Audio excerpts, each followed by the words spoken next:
শীতের সকালে morning walk করে খুব খিদে পেয়ে গেছে, তাই তো?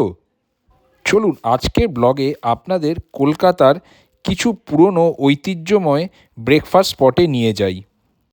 ময়দান মেট্রোর কাছে আছে 100 বছর পুরনো তালতলা ইনস্টিটিউশন। এখানকার চিকেন স্টুটার খুব নাম শুনেছিলাম, তাই সময় নষ্ট না করে একটা চিকেন স্টু অর্ডার দিয়ে দিলাম।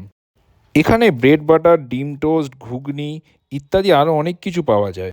সত্যি বলছি, 120 টাকায় 2 পিস চিকেন দিয়ে এত ভালো স্যুপ খুবই কম জায়গায় পাওয়া যায়। এরপর ওখান থেকে 1 কিলোমিটার হেঁটে চলে আসুন ডেকার্স লেন, অফিস বাবুদের খুব প্রিয় খাবার জায়গা। ঠান্ডায় জবুথবু হয়ে গেছিলাম, তাই ঢুকে গেলাম একটি চায়ের দোকানে। ফালতু টি সেন্টার এখানকার খুবই বিখ্যাত চায়ের দোকান।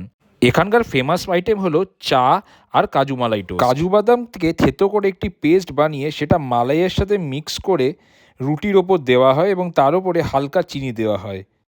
কাজু মালাই টোস্টের দাম মাত্র 25 টাকা। অসাধারণ টেস্ট, সত্যি বলছি, চা দিয়ে খেতে একদম জমে গেছিলো। এত ভালো কাজু মালাই টোস্ট আমি কোথাও খাইনি আজ পর্যন্ত।